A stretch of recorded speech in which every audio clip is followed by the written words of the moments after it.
Hello everybody, welcome back to another video for the day, and I just want to say thank you so much for everybody who has been supporting me in the last Tales of Neckbeard. I think I'm gonna bring him back, but let's keep that energy going. You know, if you want to see more of these, be sure to slam the like button. Alrighty, let's go. Our first story comes to us from username Mr. Killem. I used to run a game shop. I used to be the general manager of a tabletop game and hobby store. We were in a town right by a very large army base, so most of our customers were clean-cut, married soldiers, good people. They generally played Warhammer for their weekly nights out with the guys and kept to themselves. I still game with these cats. The other half of my customer base, the ones who played trading card games, were the absolute worst. Neckbeards to end all neckbeards, and every time I thought I'd seen it all, they surprised me again. I had to ban loot body pillows after a couple of them brought their girlfriends to the store. My one female employee was always seconds away from a rampage with the Friday Night Magic crowd. Had to pull her out of working Fridays to prevent the inevitable physical violence. Our worst, or at least the worst that comes to mind at the moment, was Dean. Name change for privacy.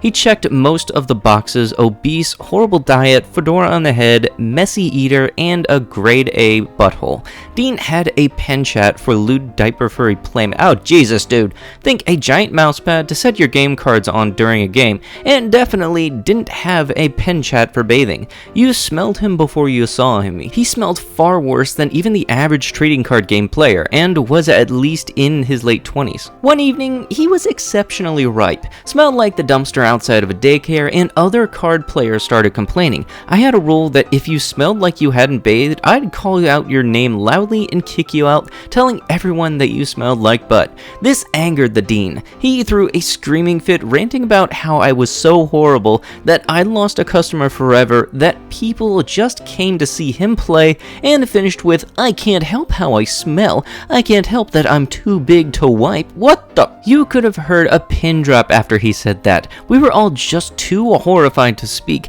and when my brain recovered from that stunning revelation, all I could say was, "Get out or I'm calling the cops." He grabbed his things and stormed out of the shop, was a little quieter than usual for the rest of the night. I have plenty more if you guys are interested. Too big to wipe? That's just wrong. Hey, think about it. It's not his fault you're too stupid to learn how to use a shower. Our next story comes to us from Jan Michael 10cent1. The smelliest boy of all. TLDR, teenage neckbeard stinks up his dormitory and is forced to get clean. I was sent to boarding school in the US when I was 14. I never lived away from home before, and I was very introverted, so I was afraid making friends would be difficult. The campus was really big and green and beautiful, so I didn't mind being out in a dormitory called Chesterfield, which was the furthest from the actual campus, maybe a 20-minute walk. Most of my dorm mates were cool, but there was one door in the hall upstairs that had never been open, even after orientation ended and classes began. I asked someone about it, and they just rolled their eyes and said, "Oh, that's Todd's room. You wanted to stay away from Todd." I find out Todd is a 2-year sophomore, i.e. he's redoing sophomore year for the 3rd time. He barely ever left his room except when the housemaster intervened. He never took a shower, literally never. He would just use up a big portion of the dorm's internet bandwidth and order greasy Chinese food from a nearby restaurant for every single meal. The first time I met Todd was at 7 a.m. as I was heading for the showers. I swear I smelled him before I even stepped into the bathroom. It was a disgusting reek of body odor, flatulence, mold, and something undefinable but horribly organic, almost fishy. I have no idea why he smelled that way, but God help me, it still haunts me nearly 18 years later. Todd himself looked surprisingly inoffensive, really. He was short and pasty, and somewhere between fat and stout. He had a pretty thick, bushy red neck beard that impressively didn't actually reach his face at all.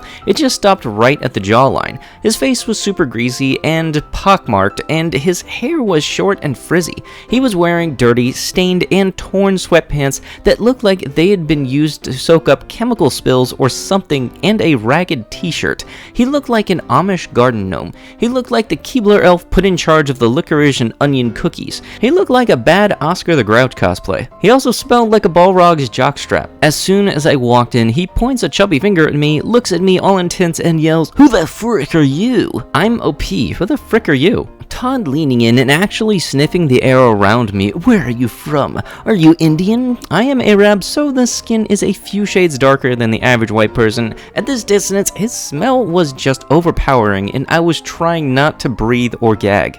Nope. I walked past him to go to the showers, edging around him and holding my breath. As I'm washing, I suddenly hear Todd yell down the hallway, crazy tantrum style, for our housemaster, Mr. Jonas, why is there a freaking Indian in our dorm? My housemaster wrote Todd up for that little outburst. Todd got written up a lot. It turns out he was brought up by a really crazy racist mother and aunt, and even though there were few East Asian kids and Indian kids and Latino kids and black kids at the school, he really specifically hated me. So for a few weeks, this angry, smelly little homunculus went out of his way to showcase his disapproval of our school's admission policy via letting a terrorist goat fricker Al-Qaeda scum attend American schools and steal American knowledge. He submitted a complaint about me to my housemaster every few days or so. Some of his complaints about me are this. OP used the bathroom late at night and purposely disturbs his dorm mates. OP was spotted stealing napkins from the dorm rec room. OP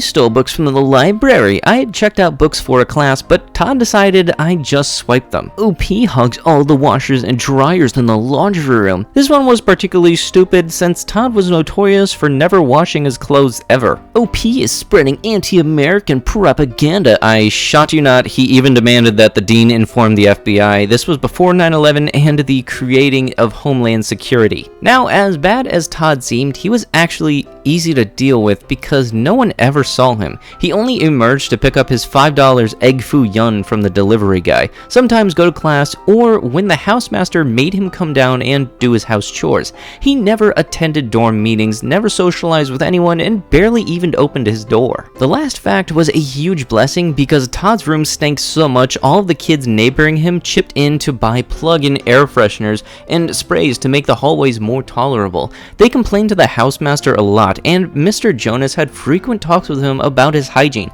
but Todd would just turn on the water in the shower and rinse himself just enough to look like he'd actually washed. The guy seemed terrified of soap, and to this day I still don't understand why. Flash forward to spring midterms, and everyone is stressed and not interested in putting up with more shot. The weather was getting hot, and Todd had taken to opening his windows and his door a crack to create a vacuum cooling vortex in his room, his words. The result was evident one day when we all got back to the dorm from class to discover that the entire building now smelled like Todd's room.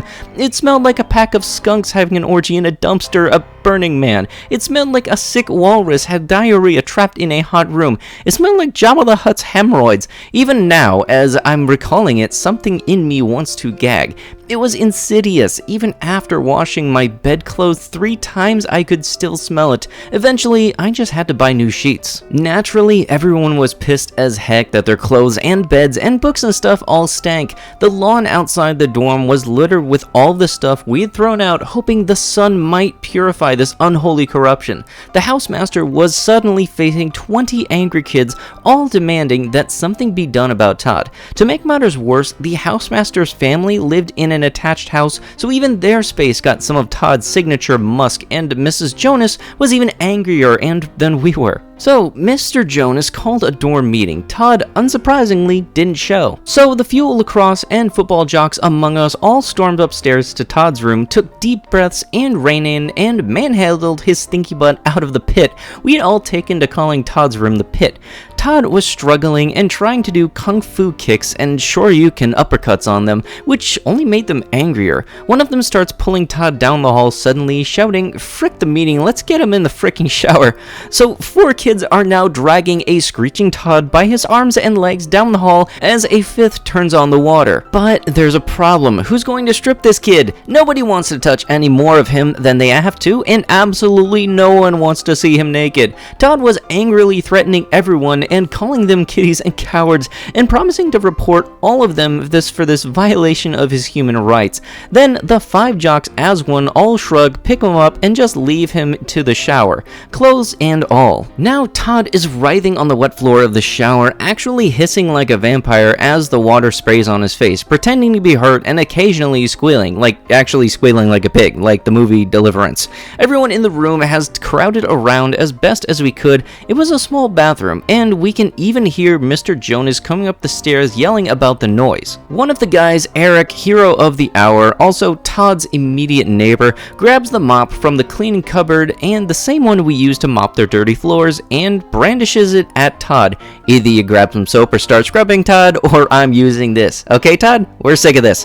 You have been stinking up the dorm for nearly 3 years now, and we've had enough. I will wash you with this mop, Todd, like they wash elephants at the zoo, unless you pick up that soap over there and start cleaning yourself. His voice is calm, but with that shaky edge to it that implies someone is just a hair's breadth away from snapping. I honestly remember his knuckles were white where he gripped the mop. That scene is burned in my memory. I was standing on the toilet, short kid, to see over Eric's shoulder. Todd was kneeling in the water, all dramatic, his little eyes as wide as they could go, eyeing Eric and the rest of us, eyeing the mop, water dripping down his frizzy beard and soaking into his clothes. It was almost a Renaissance painting. Mr. Jonas has, by this point, forced himself into the crowded bathroom and is taking in the scene. He stands perfectly still for about 7 seconds, all of us looking at him except Eric, the champion, who is staring Todd down with the determination of Hercules facing Cerberus. Todd is trying to look extra pathetic and victimized to curry more sympathy with the housemaster. Then Mr. Jonas just points at us with a stern look and says, "Do not hurt him," and then he turns around and walks out of the bathroom.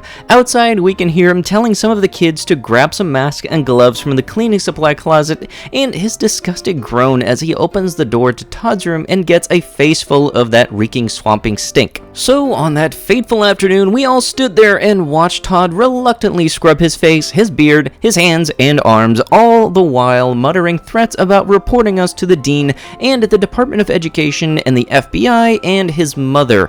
Eric makes him take a shirt and sweatpants off and throw him into the garbage bag. I wish I could somehow forget noticing that Todd's underwear, which had been white when they were new, were a gray shading to brown. No one there asked him to remove them. Mr. Jonas and a few heroic dorm mates cleaned Todd's room out, removing a good 3 big trash bags full of old rotten Chinese food, pizza boxes, wadded tissue paper, half disintegrated shoes and socks, and various other pieces of human detritus. They scrubbed the floor and the walls, they washed every piece of clothing and fabric they could take out of that room, and they sprayed so much air freshener it looked there to be a fog. After that whole incident, we organized a duty schedule that included making sure that Todd showered at least twice a week.